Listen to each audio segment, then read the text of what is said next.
Hay un 8, bueno, vamos a hablar de nuevo de la pobreza. Hablábamos hoy al comienzo de nuestro programa, un buen trabajo que hace la UCA siempre, todos los años. Bueno, dice que la pobreza es del 43,8% de los argentinos. Bueno, evidentemente el dato más alarmante, y es lo que decíamos hace un rato, que el 65% de los chicos son pobres en Argentina. Esto habla en el mediano plazo de lo que nos espera. Está Agustín Salvia en líneas, director del Observatorio de la Deuda Social de la Universidad Católica Argentina. ¿Cómo anda, Agustín? ¿Qué tal? Muy buenos días, Méndez, equipo. Gracias por atendernos, Agustín. Muchas gracias, en serio. ¿Qué análisis hacen de esto del 43,8% de pobreza en Argentina?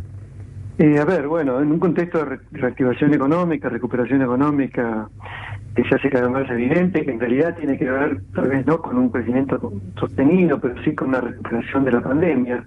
Post pandemia estamos teniendo un proceso de reactivación fuerte en la construcción, en servicios, en la industria. Se viene un verano también activo en ese sentido, pero también es una economía muy inflacionaria. Entonces, tener trabajo en Argentina es condición necesaria para no ser pobre, porque quien no tiene trabajo, tiene un trabajo en la informalidad o un empleo de muy baja calidad, es seguramente pobre esa familia. Claro. Pero incluso para los trabajadores, empleados, obreros calificados, sectores autónomos, tener un trabajo en un contexto, a pesar de la reactivación, tener más trabajo alivia y obviamente proyectan mejor el porvenir, pero en un contexto inflacionario degrada la remuneración. Claro. Y entonces hace que la recuperación económica, con la recuperación del trabajo, del empleo que se pudo recuperar, no haya sido suficiente para justamente reducir la pobreza de manera significativa. No ha hecho más la indigencia de las changas, el aumento de changas, más los programas sociales, ha hecho que las familias más pobres hayan logrado tener una mejora relativa un poco mayor. Pero de todas maneras Argentina no está creando empleo en el sector privado y mantiene un 30% de la población de los trabajadores en situación de desempleo encubierto, con desempleo abierto, con trabajos como el que están mencionando, changas, y hace que haya una pobreza crónica en Argentina. La pregunta va por los chicos, ¿no? El 65% de los pibes en Argentina pobres. No me imagino el mediano plazo de la Argentina, ¿no? Y mucho menos en un futuro un poquito más lejano. El 65% de los pibes, ¿cuál es la situación real, digamos, de ese 65% de chicos pobres? ¿Cuál es su situación real? ¿Cómo es en la práctica eso? Y bueno, en la práctica significa, a ver, tengamos en cuenta que ese 65% y 20% de chicos son sometidos incluso a la pobreza extrema, en donde no se cubre una canasta alimentaria de 35.000 pesos por la familia tipo, donde la alimentación es de muy baja calidad, se recurre al comedor, se recurre a la ayuda alimentaria directa. Pero para los chicos pobres significa también hábitat en condiciones de hacinamiento, de espacios de socialización de muy baja densidad cultural. Todo esto implica un empobrecimiento estructural de la población que hace que la propia sus familias en condiciones de pobreza no pueda invertir ni en vivienda, en salud, en educación de su propio grupo familiar. Claro. Por lo tanto, hay una desinversión en capital humano que estamos teniendo, no solo hoy como riesgo de una infancia que está afectada por inseguridad alimentaria, o falta de escolarización adecuada o educación adecuada, y si no estamos invirtiendo en una sociedad que dentro de 15 años esos niños serán jóvenes adultos con muy bajas capacidades de empleabilidad y de inclusión social. No, claro, de eso estábamos hablando hoy. Lo social, lo educativo, digamos, la verdad que es todo, digamos, ¿no? Es un combo explosivo para lo que viene. Y la última pregunta mía, ya Walter te va a hacer una pregunta, Walter Gubar, la última pregunta mía es esto es un buen análisis el que han hecho respecto a que hay un 8,8% de indigencia en la Argentina, pero que sin los planes sociales se hubieran ido el 18%.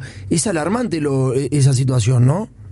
Sí, a ver, y sin los programas sociales a nivel de la pobreza también hubiese aumentado a cerca del 47-48%. Ahora bien, el tema es que esto marca que la fuerte dependencia que se ha generado para los hogares informales, el sector, parece el 50% de la sociedad más pobre, en términos generales, depende hoy de programas sociales para no caer en la pobreza o para no caer en la indigencia. Entonces, ¿pero qué muestra esto? La debilidad del mercado de trabajo. Claro. Ahora, y también muestra el fuerte componente, la dificultad de quitar esos programas sin que esto no signifique un shock social, no un shock en los procesos de integración social. Entonces, los programas sociales van a tener que ir desapareciendo en la medida que haya crecimiento y empleo, y no se puede mágicamente eliminarlos. Pero entonces lo que tenemos que demandar no es necesariamente eso, que se reduzcan los programas, sino que haya crecimiento con creación de empleo. Bueno. Es el tema de agenda que deberíamos poner en discusión y que la clase política debería justamente pensar en políticas de Estado en este sentido. Buenos días, Salvia. Walter Gubar lo saluda. ¿Cómo le va? Buenos días. Durante la época del gobierno de Carlos Menem hubo una segunda y hasta una tercera generación de jóvenes que no pasaron por la escuela. ¿Cómo se refleja ese mismo fenómeno en la actualidad hoy, digamos? Porque el problema, uno de los graves problemas es la falta de escolarización hoy también, inclusive para poder acceder a un trabajo, ¿no? Sí, a ver, es doble el problema, porque tenemos jóvenes que no terminan el secundario y que es un componente muy importante, o que incluso aunque lo terminan, no tienen capacidad para ofrecerse en el mercado de trabajo. Claro. Entonces la propia educación secundaria tampoco es una educación hoy para el trabajo. Es para seguir carreras profesionales técnicas o para brindar determinadas calificaciones para empresas que terminan formando ellos a sus trabajadores, claro. Pero que en la pequeña y mediana empresa finalmente no se encuentran las calificaciones necesarias para cubrir los puestos y generar más productividad. Esos jóvenes terminan cayendo en actividades muy informales, de muy baja productividad, terminan siendo albañiles o servicio doméstico o vendedores ambulantes.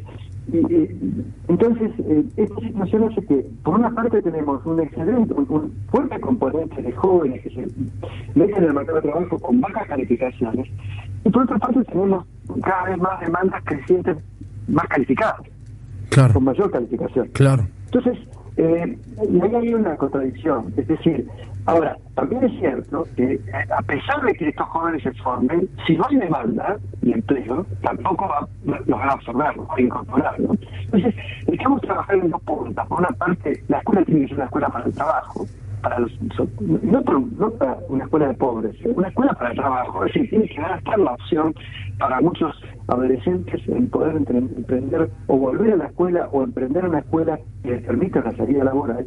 Hay tiempo que volvemos a la demanda, tiene que haber demanda de empleo, que es una demanda de una política de crecimiento sostenido, y no extraordinario, sostenido, que cree empleo y que cree empleo en los sectores de baja o mediana calificación. Está bien. Agustín, le mandamos un fuerte abrazo, gracias por habernos atendido.